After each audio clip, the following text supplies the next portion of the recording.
Gloire au Seigneur.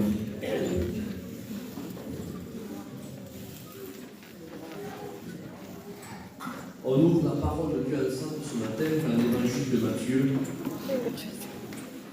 au chapitre 17.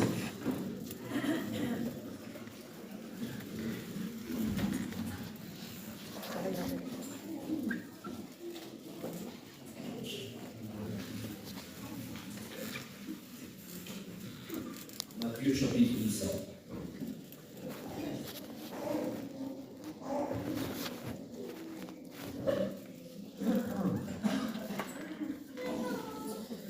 Six jours après, Jésus prit avec lui Pierre, Jacques et Jean, son frère, et il les conduisit à l'écart sur une haute montagne.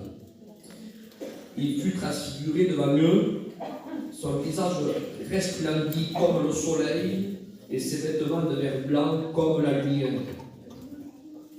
Et voici, Moïse et Élie leur apparurent. S'entretenant avec lui, Pierre, prenant la parole, dit à Jésus: Seigneur, il est bon que nous soyons ici. Si tu le veux, je dresserai 3 tables, une pour toi, une pour Moïse et une pour Élie.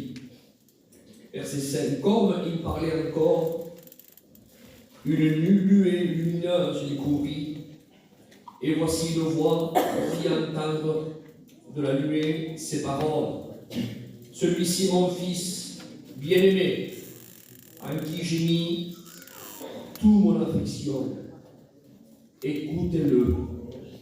Lorsqu'ils entendirent cette voix, les disciples tombèrent sur leur face, et ils furent saisis d'une grande frayeur. Mais Jésus s'approchait, les toucha et dit: Levez-vous, n'ayez pas peur.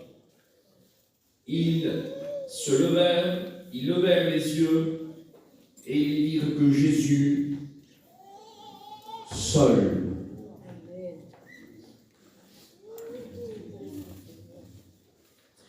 Et je voudrais reprendre à la fin de ce verset, du verset 4 du chapitre 17. Moïse et une pour Élie. Moïse et une pour Élie. Moïse et Élie apparurent. Et ensuite, au verset 8, à la fin, ils virent Jésus tout seul.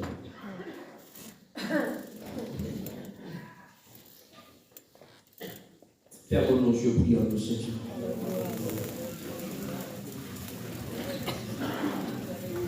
Nous te louons, Seigneur.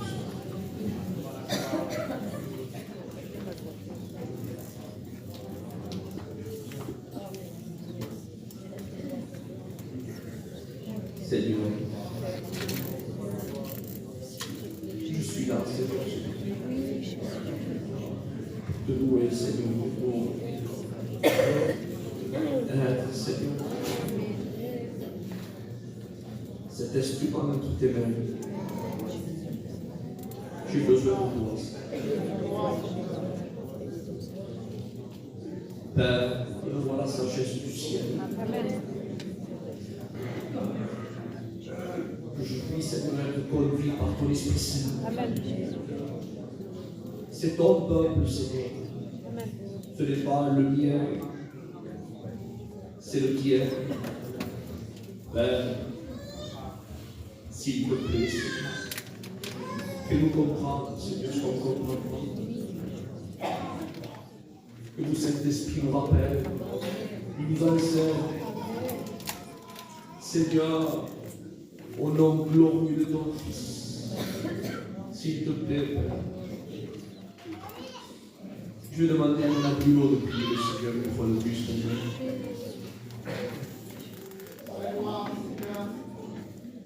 Dieu, tu vois ton loin.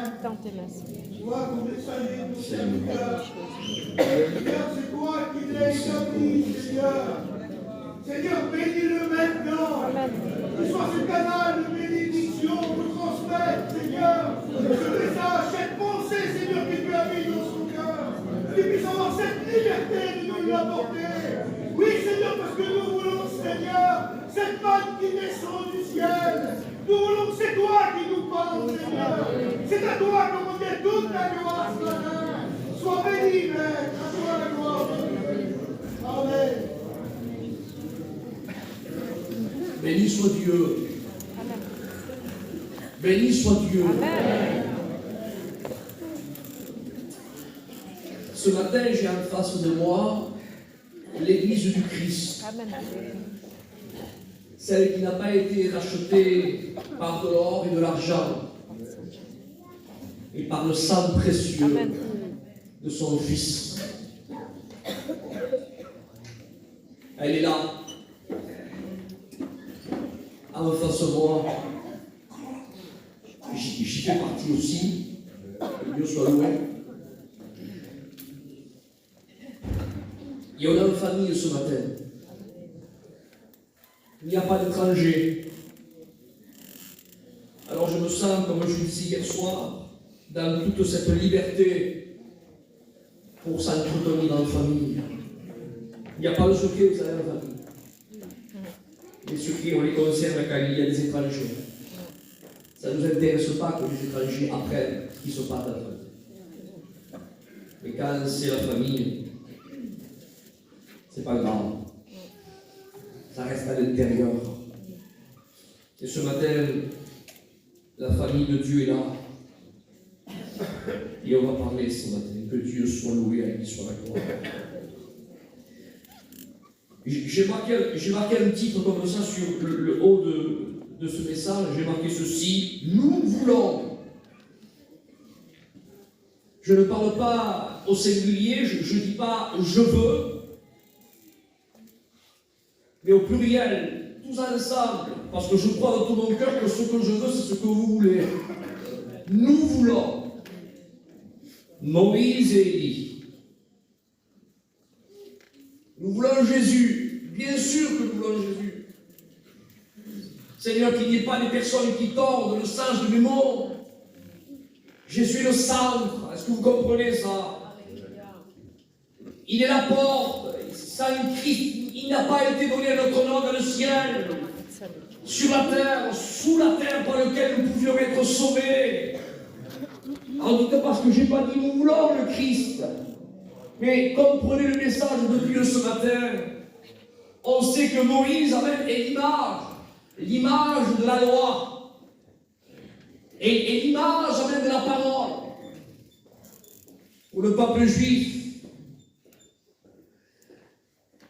Et Élie est l'image amène de l'Esprit Saint. Le prophète du feu est l'image amène du Saint-Esprit et l'image de l'onction. Et quand Christ est là, amène à la montagne de la transfiguration, il est le centre, lui, la parole. Amen. Et il y a Pierre, Jacques et Jean, les apôtres qu'il a choisis, sur lesquels, amen, plus tard, alléluia, l'Église allait persévérer dans leur enseignement. Que Dieu soit béni. Et quand il est là, amen, tout à coup, apparaît devant les apôtres, apparaît Moïse et Élie, en même temps. Et ensuite, ils levèrent les yeux et ils trouvèrent que Jésus tout seul. Et dans la pensée que j'ai notée pour ce matin, pour nous, Moïse et Élie ont disparu en même temps. Dès que Élie n'est pas parti avant Moïse, ou Moïse avant Élie. Et le message même que Jésus peut-être voudrait véhiculer pour nous ce matin, c'est celui-ci. Ou soit vous prenez les deux, ou soit on ne prend rien. Vous savez que Paul, quand il va énumérer toutes les armes de Dieu, à la fin, il va dire: et prenez l'épée. Laquelle? Il dit de l'esprit.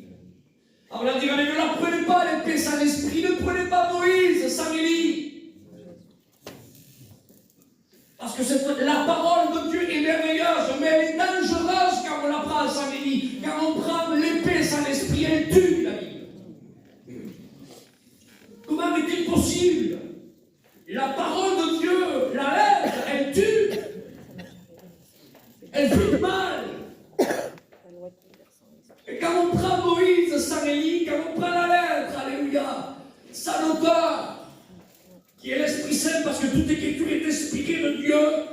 elle tue, elle fait du mal. Mais ce matin, amen, nous voulons. C'est pour ça que j'ai commencé comme ça en disant, nous voulons. Et je crois que vous êtes d'accord avec moi, nous voulons. Moïse et Élie, nous voulons la lettre, nous voulons l'épée de l'esprit. Amen. Amen. Que Dieu soit loué, à lui soit la gloire. Parce que même si on prend Moïse sans l'esprit, si on prend la lettre sans l'auteur de l'esprit, parce que l'esprit de Dieu vivifie, quelle vie malheureuse. On rentre même dans un rythme religieux, parce que celui qui a l'épée sans l'esprit, qui a Moïse sans Élie, c'est un religieux. Un religieux qui a un programme, qui a adhéré à un programme dans son esprit, et il fait selon le programme, et attention, il est très à cheval sur le programme. C'est un religieux, et c'est ce qui s'est passé là au temps de Jésus. Au temps de Jésus, les Juifs avaient là, ils avaient Moïse qui était là, la Torah était là, la lettre était là. Alors bien sûr, ils suivaient l'ordonnance, alors il y avait les rituels, le temple était là, la tribu des Lévites était là, les sacrifices, tout était là, quoi. Hein. Il n'y a pas de problème, il n'y a pas de souci. Hein. Et quand il y avait un problème ou un souci, il était capable de mettre la lettre à l'avant. Il disait, il est écrit dans la loi. Regarde, c'est écrit. À un certain moment, amen, Christ, que Dieu soit loué, il dit que quand il est mort, amen, au mont Golgotha, il dit que Dieu a déchiré le voile d'Anosh Kamba, un voile, soi-disant qui mesurait plus de 20 cm d'épaisseur, c'est-à-dire quelque chose par rapport à la main humaine indéchirable. Mais attention, soulignez-le, ce que l'homme n'arrive pas à déchirer, Dieu le déchire. Amen. Amen. Je leur dis, ce que l'homme n'arrive pas à déchirer, va dévoiler. Dieu le déchire et dévoile. Amen. Dieu refait avec ressourcir la surface, ce qui a lui caché. Amen. Et c'est ce qui s'est passé. Christ est mort, et le voile, amen, du temple se déchirait, le voile qui séparait le lieu saint du Saint des Saints. Alors c'est vrai, amen, qu'il y a un message derrière tout ça. Amen, comme quoi, amen, Dieu est en train d'écarter les chérubins, amen, qui étaient brodés sur son voile, pour laisser accès, amen, laisser accès pour entrer dans le Saint des Saints, que Dieu soit béni. Mais Dieu est en train de dire aussi aux religieux, pourquoi tant de mascarades, pourquoi tant de rituels, pourquoi la Bible et les autres, pourquoi tant, si le principal n'y est pas, l'arche n'y est pas. L'astrina n'est pas. Pourquoi tant d'habits sacerdotaux? Pourquoi tant épluchés de moustiques? Pourquoi tant? Si l'astrina, la présence de Dieu, le principal n'y est pas. Excusez-moi, hier on a parlé de percer, de passer, de perforer. On va continuer ce matin. Amen. Amen. Amen. Amen. Parce que Dieu l'a fait. Amen. Amen. Il a fait avec ce religieux, Christ a une percée, perforé, passé. Alléluia, pour, amen, lui, dévoiler ce qui était caché. Et le Père, dans le ciel, a fait. Il a déchiré. Il a montré. Il n'y a rien.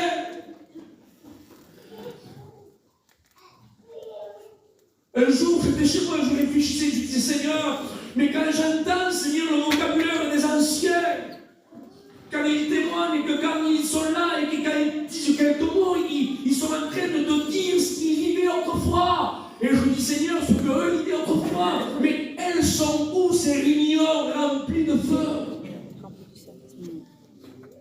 Vous n'avez jamais entendu vos anciens, vous?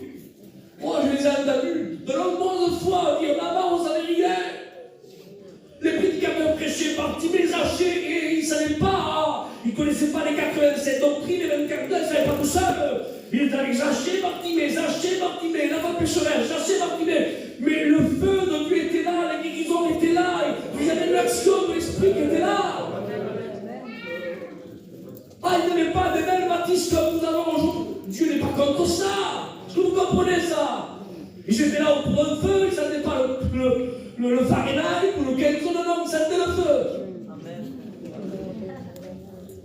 Et quand ils priaient, ce n'était pas des belles peut-être prières en train de décortiquer l'hébreu, le grec ou le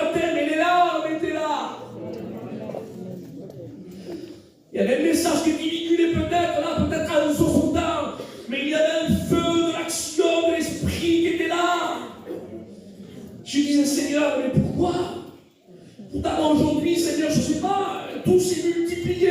Il devrait y avoir plus, non? Il devrait y avoir plus. Si avant, je dis bien ça comme ça, si avant s'ils avaient avant autrefois, d'accord, s'ils avaient peut-être, avant ils prêchaient sous une tente ou des églises faites en bois de planche, de récupération, aujourd'hui on prêche dans des merveilleux temples. Avant il n'y avait pas de micro, aujourd'hui regardez pour nous la facilité qu'on a. Aujourd'hui, avant il y avait à peine une guitare qui était voilà, comme ça, et aujourd'hui on a la guitare, le piano, les playbacks, tout ce que vous voulez. On s'est multiplié, mais à mieux, donc il devrait avoir un feu, amen, qui est beaucoup plus actif qu'avant. La logique, c'est ça, non? Si avant il tournait leur message, véhiculé autour de 2 ou 3 messages, la femme pécheresse, partie des hachets, aujourd'hui, le petit étudiant qui sort de l'école unique, il est en train de vous parler, ah Seigneur, des rituels, des actions de grâce, aussi les attitudes, il décortique tout. Alors, je réfléchis, je dis Seigneur, mais comment ça se fait alors que les réunions d'aujourd'hui, pas toutes et que heureusement Seigneur, mais que certaines réunions d'aujourd'hui n'ont rien à voir avec les réunions avec qu'on est en train d'entendre par rapport aux témoignages de nos anciens. Pourquoi? Et j'ai regardé la parole de Dieu. Et le Seigneur a brûlé mon cœur par rapport à un exemple merveilleux que je viens d'entamer tout de suite. Là, mais je voudrais faire un second dans l'Ancien Testament. Dans l'Ancien Testament, il y avait seulement, vous savez, qu'un tabernacle qui était là. C'est un petit peu comme nos anciens, ça. Hein? Mais je ne sais pas, dans les temples. Une tente d'assignation faite en peau d'animaux. Donc ça ne devait pas sentir, vous savez, les parfums d'aujourd'hui. Hein? Du matin au soir, il y avait du sang qui coulait par rapport au sacrifice qui était là. Il y avait, quand on rentrait dans le lieu saint, il y avait seulement à gauche qu'un chandelier. Un. Sur la droite, une table de pain de proposition. Une table. Mais vous ouvriez le rideau, la skria était là. Amen. Et il y avait le Saint des Saints à l'intérieur, où il y avait la présence de Dieu, le tabernacle. Le coffre de l'Alliance qui était là, l'arche de l'Alliance. Mais si vous voulez, on va revenir. On sort du lieu du Saint des Saints, on se remet dans le Saint, d'accord? Regardons la gauche ensemble. Un chandelier. Prenons notre tête à droite. Une table de pain de proposition. Et ça, si vous préférez, c'est entré de vivre dans mon cœur. Ça, c'est un petit peu la connaissance des anciens par rapport à aujourd'hui. Ils tournaient autour de nous pour le message. C'est-à-dire qu'ils avaient de la lumière, ils avaient un chandelier. Par rapport à la connaissance biblique, ils avaient seulement qu'une table de pain de proposition, qu'une. Trop que ça, pas plus. Mais quand ils ouvraient le rideau, le Saint des Saints, à l'intérieur, il y avait le feu et l'arche était là. Aujourd'hui, amen, ce n'est plus pareil. On dirait que certaines églises sont comme à l'époque là, de la lecture qu'on vient de faire. À l'époque du Christ, il y avait un temple qui était merveilleux, qui n'était plus fait en peau d'animaux. Quand vous rentrez dans le lieu saint, il n'y avait plus un chandelier, il y en avait 10. Quand vous rentrez dans le lieu saint, vous tournez à voir qu'il n'y avait plus une table de pain de proposition, il y en avait 10. Et je voudrais évaluer ceci aujourd'hui avec la connaissance que nos jeunes ont aujourd'hui par rapport aux anciens. Avant, ils avaient seulement un chandelier, une table de pain de proposition, une connaissance un petit peu limitée. Aujourd'hui, l'étudiant qui sort de l'école, il a 10 chandeliers. 10 tables de pain de proposition, ceci, cela, et l'autre. Et la différence qu'il y a entre nous et eux, c'est que les anciens avec un chandelier et une table de proposition, ils ouvraient le Saint des Saints et le feu était là. Amen. Amen. On dit qu'aujourd'hui, il y a 10 chandeliers, 10 tables de pain de proposition, mais on ouvre le rideau et on dirait que dans certaines églises, il n'y a plus d'onction, plus de feu.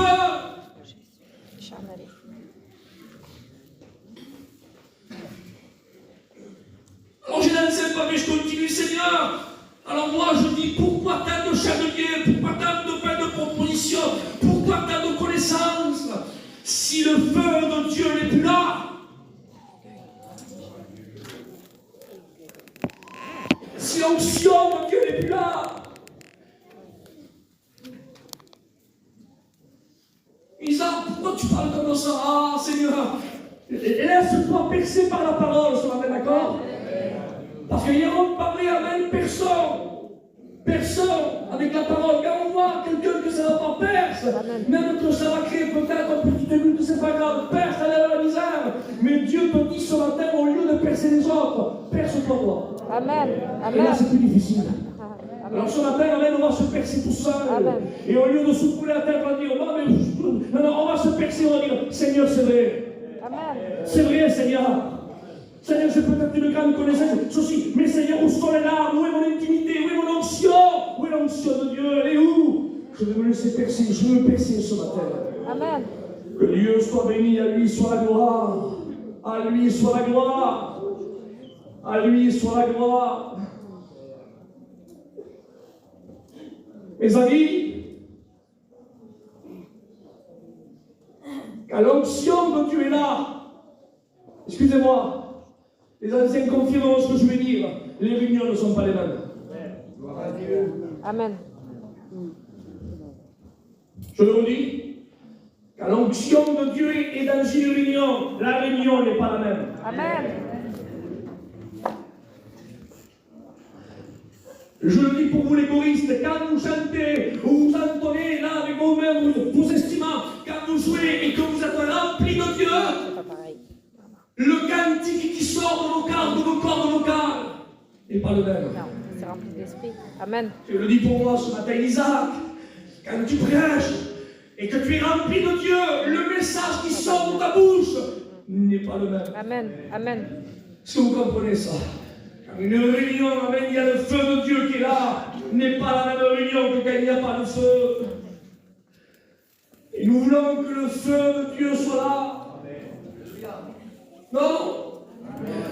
Nous voulons, amen, que le feu de Dieu soit là.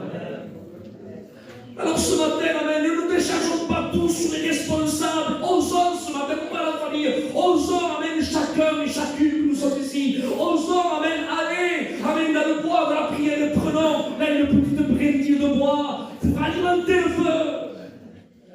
Et ce matin, on va le faire. Comment on va le faire, Lisa? Comment il faut faire comment? Alors ce matin, on va se percer tout seul. Amen. On va s'humilier, on va dire, Seigneur, c'est vrai. C'est vrai, Seigneur, je veux ajouter une brindille, Seigneur, pour m'entretenir au feu. Ou alors pour Amen. allumer le feu. Amen, je veux le faire ce matin et que Dieu soit loué. Et à lui soit la gloire. On a besoin de l'Esprit de Dieu. Amen. Nous voulons Moïse et Élie. Nous voulons la parole de Dieu, mais on l'a veut avec Élie. On veut la lettre, amen, mais on veut l'épée, mais de l'Esprit. Que je récapitule, amen. Si on prend l'épée sans l'Esprit, elle tue. Elle fait du mal. La lettre sans l'Esprit de Dieu, c'est quelque chose de terrible. Un danger. Mais comment ces personnes, amen, sont venues à éteindre l'Esprit Saint, le feu de Dieu qui est en eux? Ça s'est pas fait du jour au lendemain, ça s'est fait petit à petit. Et il y a un certain moment, les tribus d'Israël, avant d'introduire le pays promis, alors il y a la tribu là d'Azer qui est passée, la tribu de Juda, la tribu de Zébulon, la tribu de Nephtali, tous ont passé le Jourdain, tous ont passé le Yardan. En hébreu, celui qui descend, celui qui s'abaisse pour passer dans le pays que Dieu avait promis pour eux. Mais une tribu passe, 2, 3, 4, 5, 9, on arrive à 9. 9 tribus passent. Et il y en a une qui ne passe pas. Et elle s'appelle la tribu de Ruben. Il y a une seconde tribu qui ne passe pas. C'est la tribu de Gad. Et il y a une demi-tribu qui ne passe pas non plus. C'est la tribu de Manassé. Alors, ces 2 tribus et demie, si on les ferait parler ce matin, elles pourraient nous dire qu'elles ne sont pas à l'Égypte.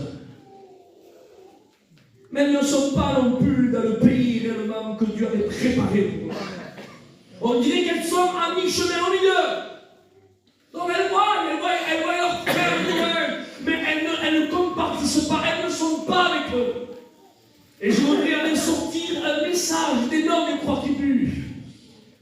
La première, je vous ai dit avec Sylvain, elle n'a pas passé le Jourdain.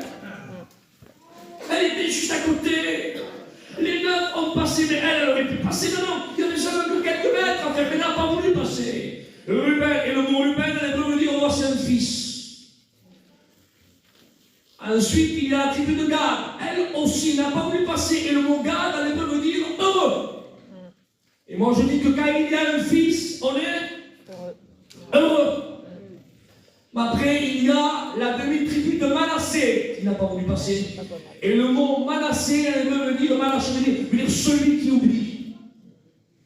Aïe, c'est là.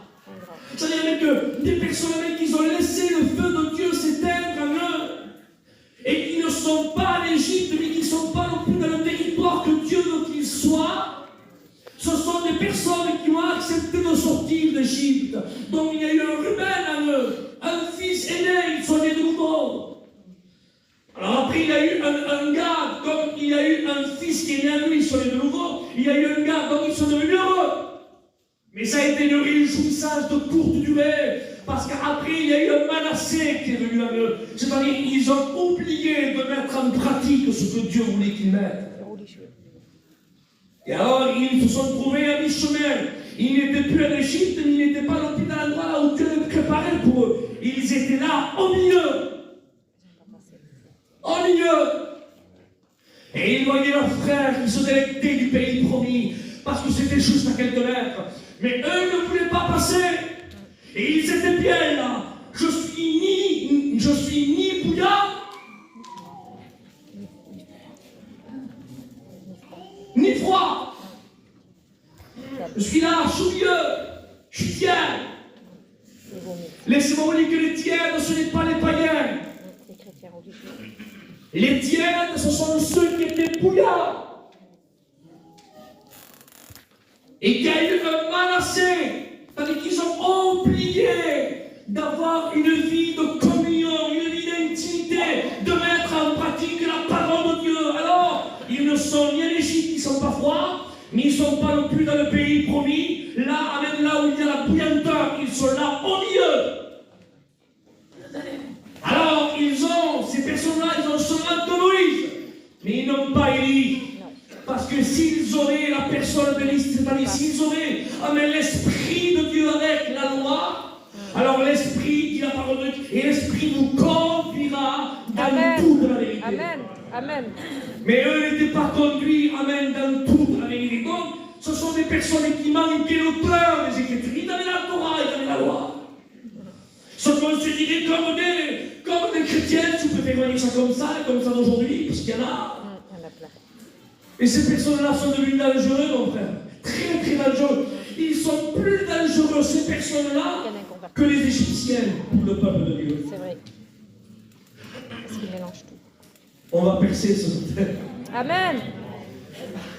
On perce ensemble, amen. Amen. Ces 3 tribus, les 2 tribus qui étaient là, ils n'étaient pas dans le pays promis. Il manquait quelques mètres, traverser le Jordan, le Jourdain qui mesure peut-être 4 mètres, 7 mètres de large. C'est quelques mètres à franchir. Mais Jordan, il fallait s'abaisser, et eux ne veulent pas s'abaisser. Vous voulez rester là. Ni en Égypte, ni dans le pays promis. Vous voyez bien. Il y a Ruben qui est là. Parce que moi je suis né de nouveau, j'ai rencontré le Christ. Il y a eu un fils qui est né. Et il y a Gad qui est là. Et quand je me rappelle, quand je suis né de nouveau, j'étais heureux, j'étais un Gad. Mais il y a un Manassé qui s'est établi, oublié de mettre en pratique ce que Dieu, amen, voulait qu'il mette en pratique. Donc ils ont séjourné dans un territoire. Et ce territoire, vous savez comment il s'appelait? Il s'est appelé Bashan. Bassan. Et le mot Bassan en hébreu, ça veut dire le mot large. Large. Qu'est-ce que tu veux? Tu t'es pas sauvé. C'est quelque chose de merveilleux parce que le psaume 22 va relater ce territoire-là. Parce que dans ce territoire-là de Bassan, là où il y avait Ruben, Gad et Manassé, c'est-à-dire même ceux qui ont rencontré le Christ, mais qui ont oublié de mettre en pratique la parole de Dieu, ce territoire-là, Bassan, il y avait des taureaux qui étaient là. Territoire de taureaux. Et le psaume même a prophétisé, Christ va dire, les taureaux de Bassan m'environneront. Une bande de soldats est là. En quelques mots, mais ceux qui persécutent les véritables chrétiens, les véritables enfants de Dieu, ce n'est pas les Égyptiens, non. Ce sont les personnes qui demeurent à Bassan. Ces soi-disant personnes qui sont nées de nouveau. Ah, là on récapitule, on ne dit pas, hein. On ne dit pas qu'ils ne sont pas nés de nouveau, ils sont nés de nouveau, ils ont eu une rencontre avec le Christ. Et ils ont oublié, amen. Ils ont oublié, amen, de mettre en pratique la parole de Dieu. Il y a un Manassé qui s'est attaché à eux. Ils ont resté dans un territoire que Dieu ne voulait pas qu'ils restent. Un territoire parce que pour eux cela leur convenait. Parce que pour le religieux, lui, il ne veut pas prêter un chemin étroit et passer par une porte étroite. Parce que le religieux est tellement orgueilleux qu'il lui faut un terrain vaste, il lui faut un terrain large. Quelle beauté. Un terrain large. Il va faire ce qu'il veut. Et ceux qui persécutent les véritables enfants de Dieu, qui marchent par l'Esprit de Dieu, ce n'est pas les païens, ce n'est pas les Romains, ce n'est pas les Égyptiens, non, non. Ce sont ceux qui demeurent à Bassan. Ce sont ceux. Jamais, écoutez ce que je vous dis, jamais Jésus a dit à un Romain, pourquoi me persécutes-tu? Jamais. Par contre, il a écrit dans le psaume, amen, inspiré de l'Esprit Saint, psaume 22:7, il dit les taureaux d'un bassin m'environnent. Il a dit à un sol de Tarse, dans l'acte 9, sol, pourquoi me persécutes-tu? Ceux qui persécutent avec le véritable, ce n'est pas les païens, ce ne sont pas ceux qui vivent, qui sont morts dans leur péché, qui sont aveuglés complètement. Mais ce sont ceux, soi-disant qu'un jour ils ont rencontré le Christ, mais qui ont oublié avec de mettre en pratique la parole de Dieu. Ils se sont attachés au rituel, amen, et ils ont vécu une vie de monotone. Ils viennent à la réunion comme il faut venir pour corriger leur conscience, mais il n'y a plus de vie de Dieu. Et comme il n'y a plus de vie de Dieu, alors il n'y a plus d'action de l'Esprit, merci. Alors ils s'attachent à la parole de Dieu. Et on arrive à les repérer aujourd'hui, ces personnes-là. On les repère. Comment tu sais que tu les repères à quoi, Isaac? Ça se voit. Ça se voit, Seigneur. On n'est pas là pour faire le procès d'un tel, mais celui qui est animé par l'Esprit Saint. Amen. Ce n'est pas un huissier qui est assis. C'est un frère qui se délecte des paroles qui sortent de la bouche du messager. C'est-à-dire que certains religieux sont là, certains ont bien enregistré, certains sont en train de monter. T'as vu ce qu'il a dit? Et il va par derrière, hein, il va dire ce sont les enfants, tout dans l'état, dans quel état? Et ce sont cette catégorie de personnes qui persécutent le véritable enfant de Dieu. C'est un danger, les frères. C'est vrai. Vivre une vie sans l'Esprit de Dieu est un danger. Isaac, je ne fume pas, je ne bois pas, je ne drogue pas, je n'en pas un chien, je viens le jeudi, mardi, samedi. Mais est-ce que tu as une vie de l'Esprit Saint? Est-ce que tu as une vie de communion? Est-ce que ta vie est une flamme de feu? Non. C'est grand les choses de Dieu. C'est merveilleux. Que mes paroles ne portent pas. Tu es un danger. Un danger. Un danger. Avez-vous remarqué certaines personnes que quand... j'ai entendu ça, c'est des centaines de fois, et vous aussi vous l'avez entendu. Mais mon frère, t'as grandi avec ma famille, ton ami.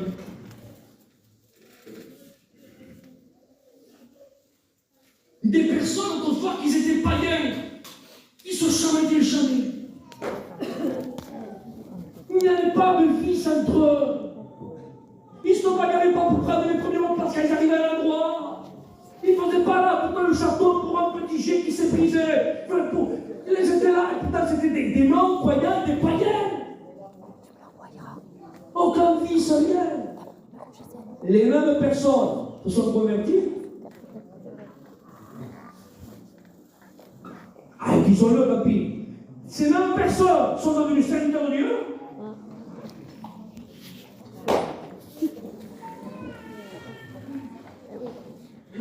Le regard n'est plus le même. La religion, ça sort pas. Ils sont attentifs à de plus que moi, il a péché plus que moi, il sait qu'il a... Et dès qu'il fait le moindre cas, hop, il se lève et le reprend. Je ne comprends pas, Seigneur, mais le normal, si un temps, quand on était mort au péché, aveuglé, quand on était là, on était bien, amis, et on cheminait ensemble sans aucun fils, qu'est-ce que ça doit être maintenant, il est de nouveau? Pas lui, ça va être bien. C'est pas comme ça? Mais c'est là où la Bible dit que la lettre tue. Le problème est que là, la véritable logique, c'est que si on est un païen, on était bien, aujourd'hui on est un enfant de Dieu, on doit être mieux. Ça, c'est la logique biblique, mais une condition. Si on prend Moïse et Élie, si on souffre à la parole, si on se laisse conduire par l'Esprit de Dieu, on est 100 fois, 1000 fois, 30 000 fois mieux. Amen. Mais le point d'interrogation, le problème c'est que les personnes même ont foutu dehors Élie, ils n'ont pas entretenu Élie. Par contre, ils choix là, ils sont en train d'entretenir Moïse, la lettre, il est écrit à Amazon, mais ils négligent complètement la vie de l'esprit, la vie de Dieu, la flamme de feu là, il avait néglige la vie de l'onction, il la néglige complètement. Et parce qu'ils la négligent alors ils sont devenus ils sont devenus, Seigneur, des dangers publics, des personnes qui ont Dieu, au lieu d'aider le corps du Christ, ils sont en train de le meurtrir davantage.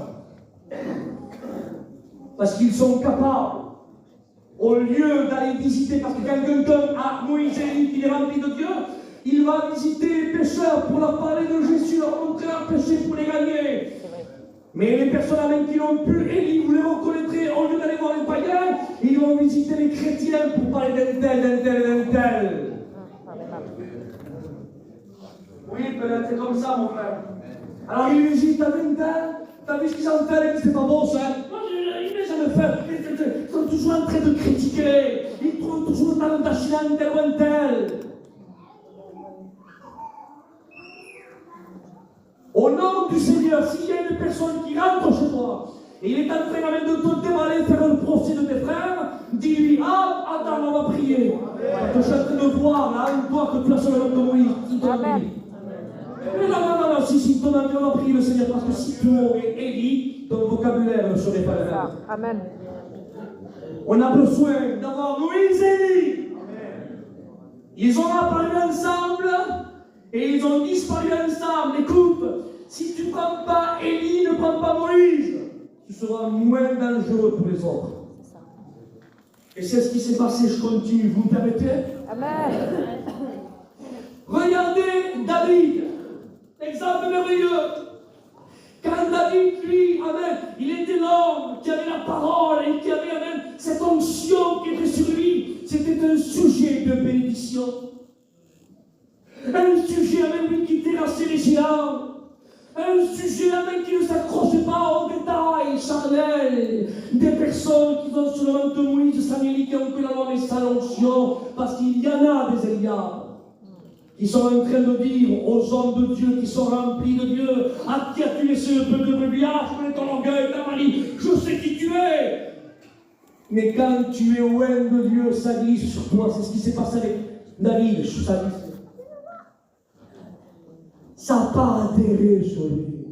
Parce que la vision, il vous conduira dans toute la vérité.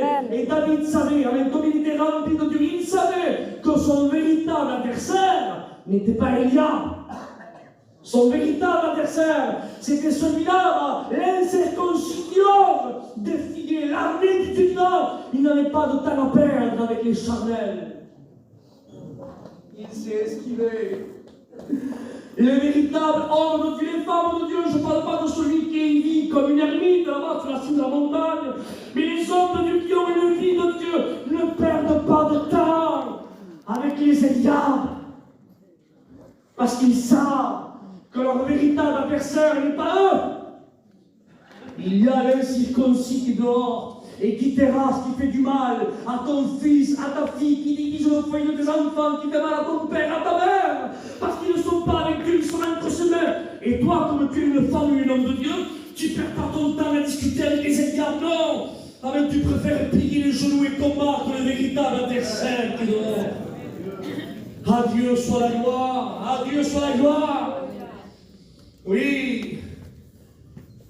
Mais quand Élie, l'onction de Dieu n'est plus là, qu'est-ce qui s'est passé? Le même David qui était un sujet de bénédiction pour son peuple, a été un sujet de malédiction. Il a commencé à médiser. La médisance était là.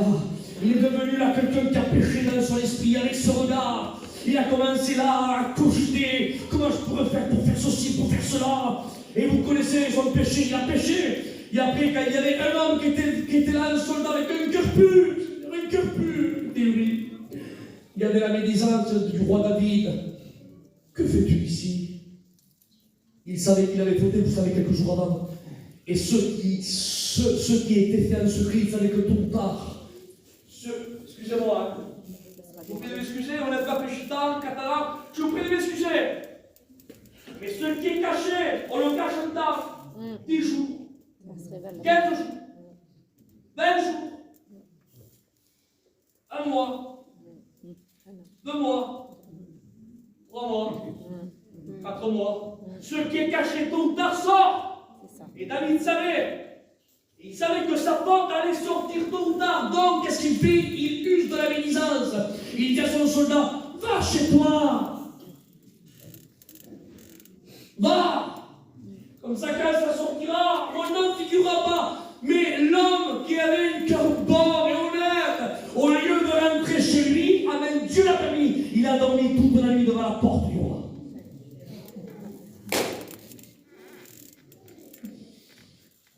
Imaginez David.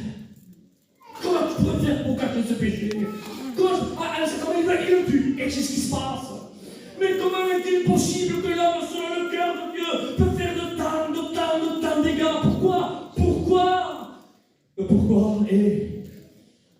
Parce que Élie, l'onction, la vie d'intimité, il ne l'avait plus. Est-ce que vous comprenez? Et quand il n'y a plus de vie d'intimité, on devient un danger. Vous savez comment on appelle le monde des Oliviers en hébreu? Les Hébreux ont un jeu de mots.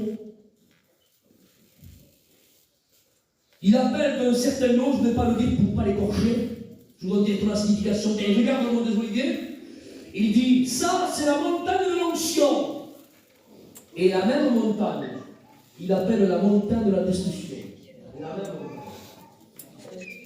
Et vous savez que les riches et les Hébreux nous ont dit que pourquoi vous appelez cette montagne la montagne de l'onction et la montagne de la destruction? Et ils ont répondu parce que quand on n'est pas sous l'onction, on est sous la destruction.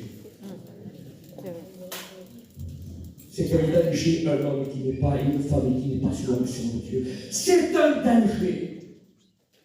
Paul ne dit pas d'où viennent vos luttes, d'où viennent vos querelles. Ça vient d'où? Est-ce pas de vos pensées, de vos corps, de votre chair qui est là, de votre moi? Parce qu'il n'y a plus de vie de Dieu.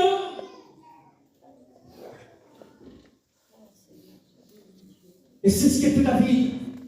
Le même David, la même montagne qu'on appelait montagne de l'onction, on l'appelait la même montagne de la destruction.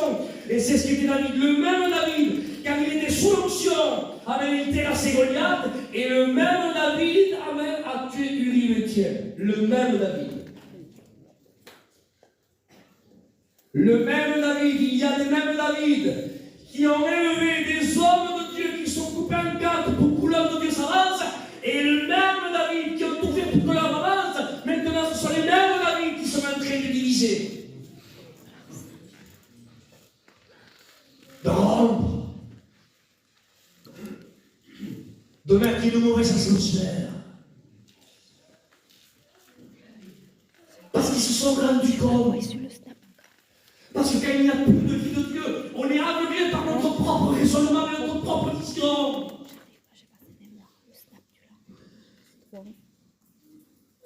Et quand on est aveuglé par notre propre vision, alors on fait attention là à notre position. On ne fait plus attention à notre condition. On fait attention à notre position. Et on est aveuglé par notre position. Et moi, je suis responsable. Et parce que je suis responsable, Seigneur, ça me coûte de percer à ce niveau-là ce matin. Je vous le promets devant le ciel que c'est vrai. Mais ce matin, écoutez, n'empêchons pas Dieu de parler. Vous êtes d'accord avec moi? Je le redis, n'empêchons pas Dieu de parler. Acceptons, amen, que la parole de Dieu nous perce. Et ayons, amen, le courage ce matin de s'auto-percer tout seul. Des personnes que gardent un petit peu l'image de David, tant qu'il n'avait pas de position, car il était là devant, au milieu des brebis, un homme qui était conditionné, comme Dieu le voulait, un homme d'onction. Mais ensuite, sa position a changé. Il n'était plus au milieu des brebis, il était sur un trône. Et quand on monte sur un trône, il faut doubler de vigilance.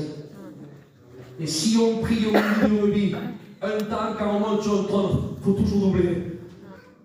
Je vous le promets que c'est vrai. Et la fonction a monté. Et après, David a fait attention beaucoup plus à sa position qu'à sa condition. Et aujourd'hui, c'est ce qui se passe.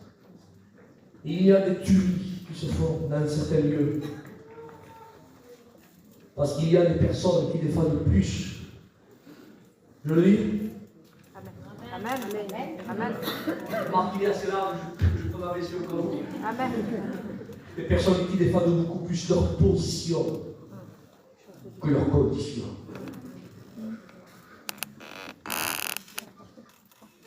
Les hommes qui touchent à leur condition, ils n'auront rien. Et quand l'homme n'a plus de condition, mais qu'il est bien positionné pour garder sa position, il règne. Et il est capable, amen, il est capable d'être comme Hérode et redevenir sur sa position. Et quand il voyait là le futur qui se levait, mais si je laisse le futur se lever, ils vont me détrôner. Alors je vais les tuer avant qu'ils grandissent pour conserver ma position. Mais il y a des personnes comme ça. Seigneur, je le dis avec je ne sais pas comment, c'est mon cœur qui nous parle ce matin. Faisons attention. Veillons sur notre condition devant Dieu. Parce que ce qui apparaît dans le ciel, je l'avais déjà prêché ce mot, mais je le redis parce que je ne me lasse pas de le répéter. Ce qui apparaît dans le ciel, Manu, ce n'est pas la position, c'est la condition. Et Dieu dit, as-tu remarqué mon serviteur Job? Il ne dit pas sa position, il dit sa condition. Il dit cet homme est intègre, droit, craignant Dieu et se détournant du mal. Ce qui résonne dans le ciel, l'écho qui résonne dans le ciel, ce n'est pas ta position.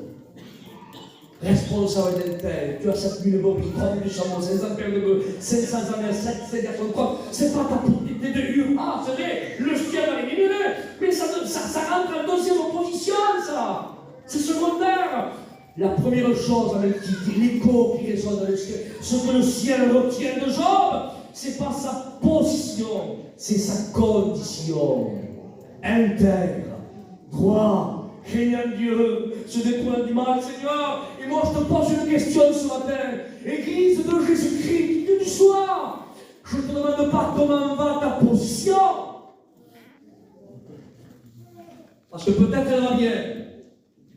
Comme jamais peut-être. Mais Dieu te dit ce matin, comment va ta condition? Est-ce que Dieu pourrait te prendre même maintenant là? Est-ce qu'il pourrait venir t'appeler par ton nom? Tu lui donnerais accès au Seigneur? Sois pur devant Dieu. Lui donnerais accès à Dieu ce matin? Si Dieu voudrait venir vers toi, te dire un tel, viens ici, je vais montrer ta condition devant tout le monde. Lui dirais-tu ce matin au Seigneur? Seigneur, oui, je montre. Oserais-tu le dire? Ou alors tu baisserais la tête en disant Seigneur, pour lui qu'il appelle quelqu'un. Ah, s'il appellerait peut-être la police, il dira. C'est lequel? Monsieur Enteras.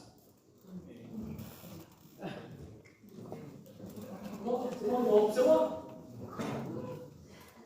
Mais si Dieu dit, je peux montrer ta condition.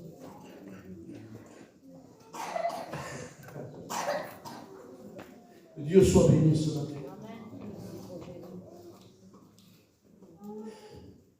Prenons soin de notre condition, mes frères et sœurs. Nous voulons vivre une vie de Dieu. Une vie de Dieu. Et je terminerai avec ça. Osons pleurer ce matin. Mais pleurer sur soi-même. Parce que disons-le devant Dieu. Vous savez, je me perce ce matin. Permettez que je me perce. Vous inviterez même que je me perce. C'est vous les serviteurs. Vous inviterez si je me perce. Hein? Pas grave. Des fois, j'ouvre les yeux avec mon épouse. Et je lui dis, t'es comme ça, t'es comme ça, t'es comme ça, t'es comme ça, t'es comme ça.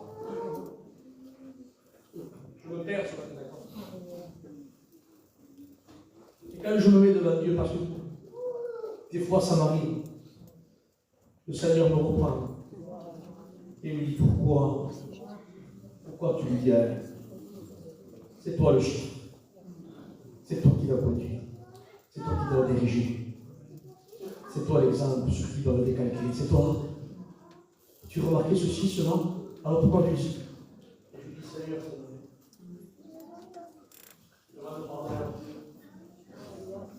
pardonne, Seigneur. Est-ce que vous comprenez ça? Pardonne, Seigneur. Et je n'ai pas envie de dire pardonne, Seigneur. Amen. Et si on a des pardons, je dis pardon.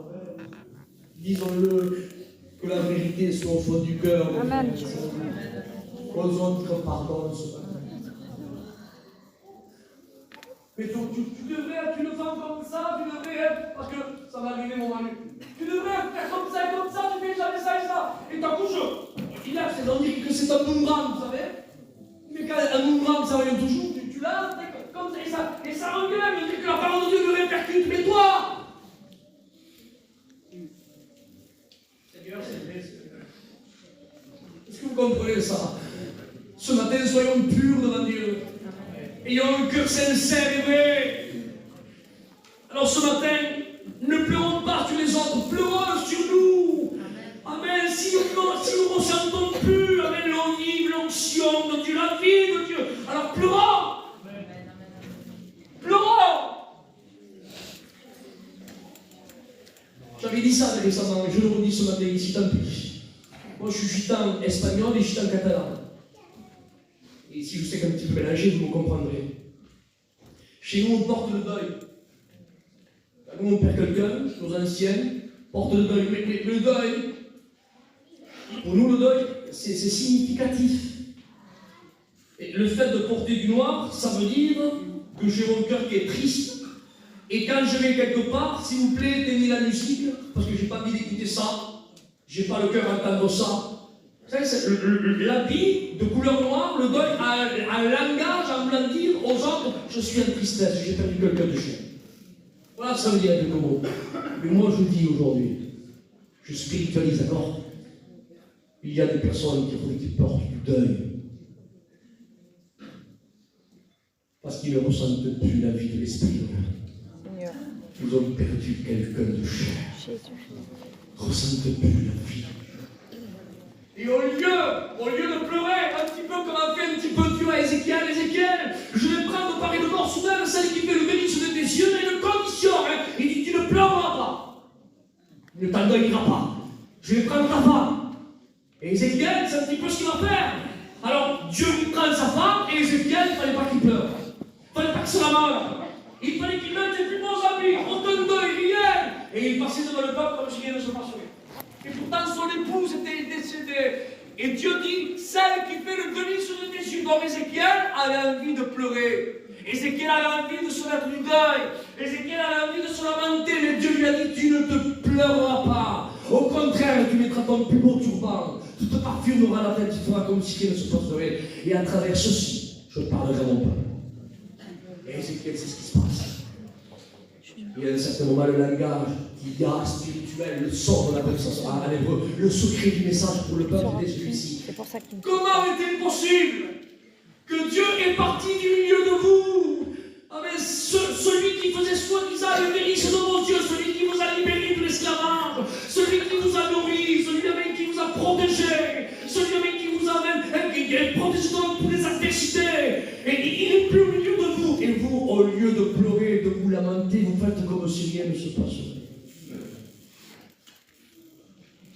peu l'attitude qu'Ézéchiel est en train de véhiculer au message.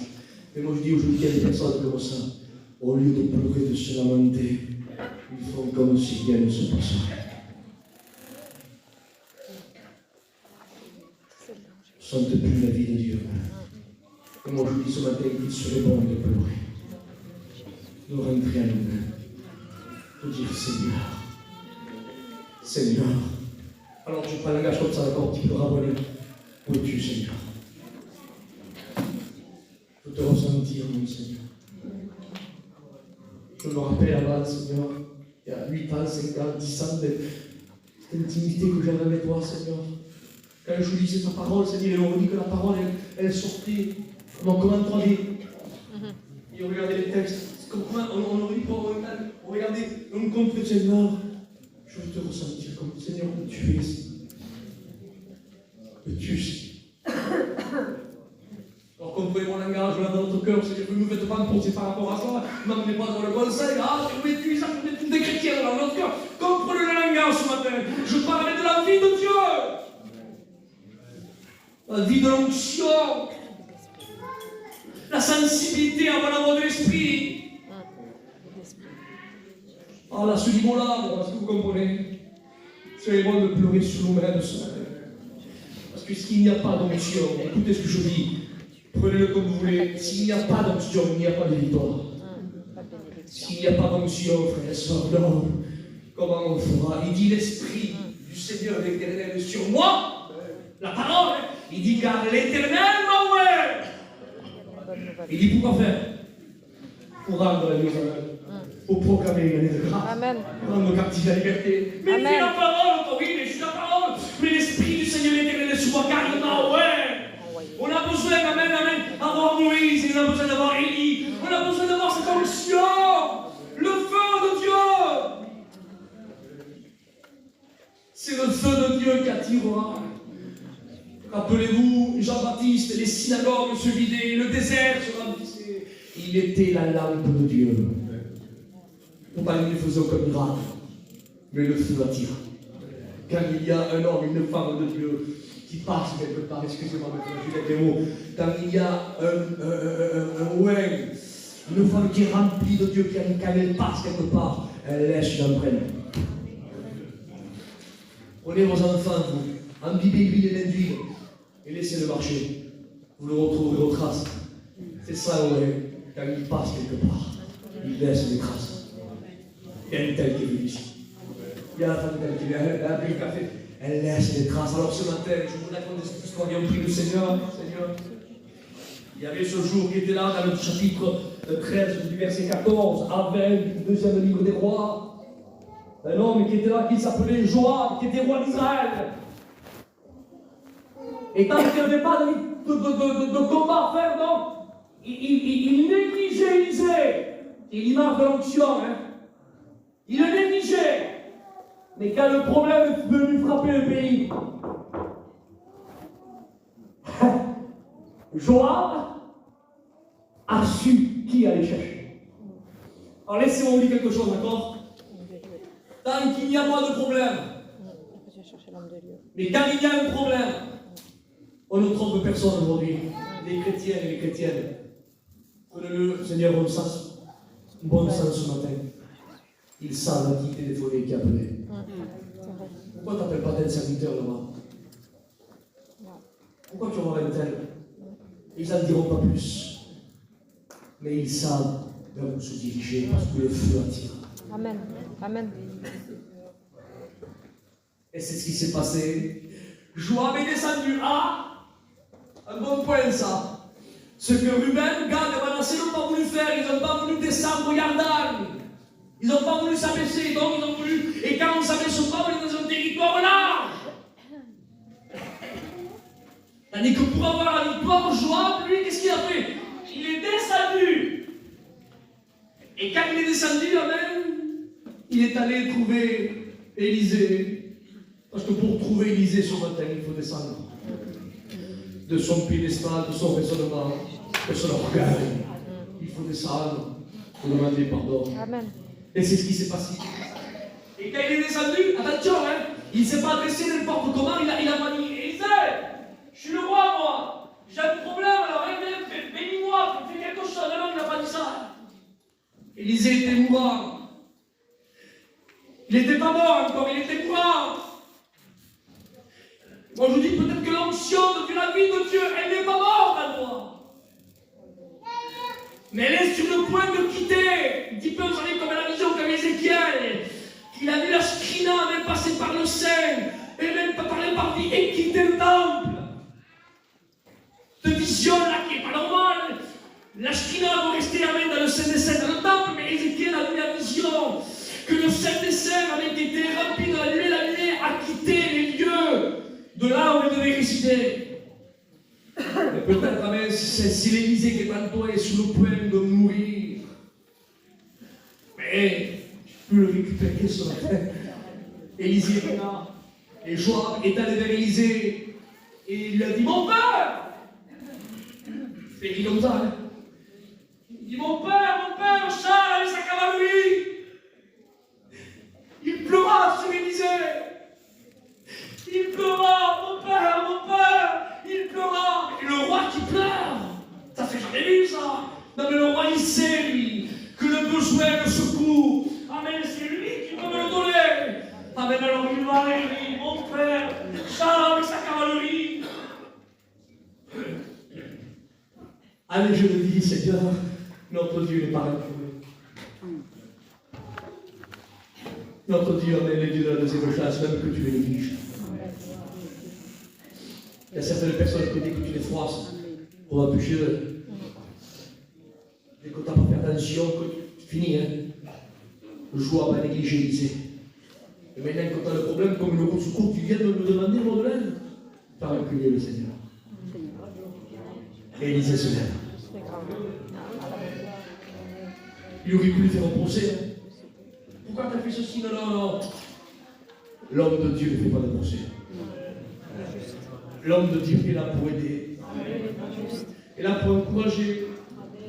Il n'est pas là pour faire du mal. L'homme de Dieu. Est-ce que vous comprenez ça? Il dit, Joab, comment tu vas la victoire? Oui. Il prend une flèche comme 4 ans et va de là. Il dit, dirige-la avec la lanceur. Et avant de tirer la flèche, un petit peu l'image de la parole. Avant de véhiculer la parole, il attend. Élisée a embrassé Joab. Il dit que Élisée a mis sa main sur la main de Joab, sur ses deux mains. Et on voit que Élisée a embrassé Joab. Et il lui a dit, maintenant, jette la flèche. Et il a jeté la flèche. Il dit, c'est une flèche de délivrance. Oh, que Dieu soit béni. On a besoin, frères et sœurs, amis, de jeter des flèches de délivrance. Mais ne la jetons pas si nous ne sommes pas revêtus d'Élisée. Alors ce matin, amen, on va faire quelque chose, si vous le voulez, et avec la permission des anciens. Je dis bien avec la permission des anciens. Amen. Ce matin, on n'est pas venu ici pour percer un tel ou un tel, mais surtout percer soi-même. Et moi, je vous dis franchement, je n'ai pas honte de demander pardon à Dieu. Amen. Ni à mon épouse, si c'est vrai. Ni de reconnaître. Ce matin, la parole de Dieu nous a parlé. Et moi, je te dis ce matin, où est ton Élisée? Où est ton Élie? Femme de Dieu, homme de Dieu, où sont tes larmes? Où est ton intimité? Comment est ta condition? Comment elle est ce matin? Alors ce matin, on fait quelque chose. Je me réconcilie avec toutes nos frères. Amen.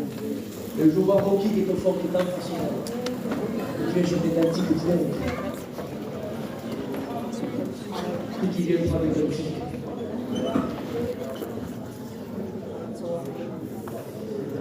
Je voulais qu'on fasse quelque chose ce matin.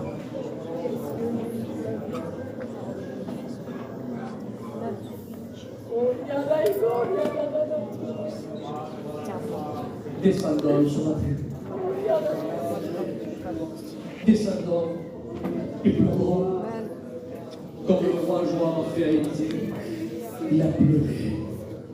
Élisée, il faut lui dire au Seigneur ce matin, Nous avons nos enfants qui sont enchaînés, emprisonnés, enténébrés. Au lieu de converser avec lui, il